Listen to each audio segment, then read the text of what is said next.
Voilà des souvenirs dont il se serait bien passé.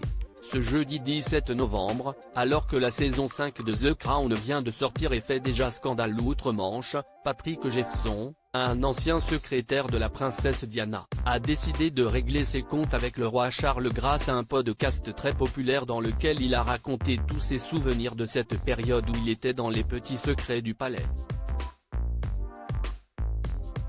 Et autant dire que ce qu'il raconte ne devrait pas aider à remonter la cote de popularité du roi. Il faut dire que l'homme a travaillé avec Diana de 1988 à 1996 et a donc assisté aux 4 dernières années du mariage entre la populaire Lady Di et celui qu'on appelait encore à l'époque le prince Charles.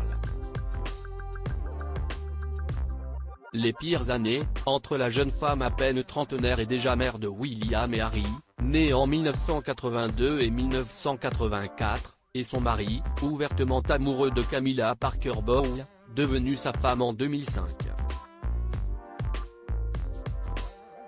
D'ailleurs, Patrick Jefferson le raconte.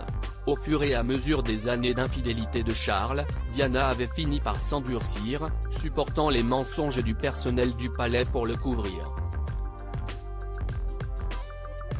Et livre de graves accusations contre des proches du roi, qu'il dit avoir vu mener une campagne systématique de dénigrement contre Diana, faisant de sa vie un enfer. Le pire aspect de la guerre dans ce couple selon lui, le prince Charles donnait aux journalistes et aux employés des briefings sur la santé mentale de sa femme, laissant un impact négatif sur ce que le public pense d'elle. Patrick Jefferson lui-même avait vu son nom mêlé à l'affaire de l'interview scandaleuse de la BBC. Une attention que la princesse de Galles aurait fini par retourner contre lui, elle aurait notamment parlé de ses problèmes d'anorexie à un événement caritatif pour retourner l'attention vers elle.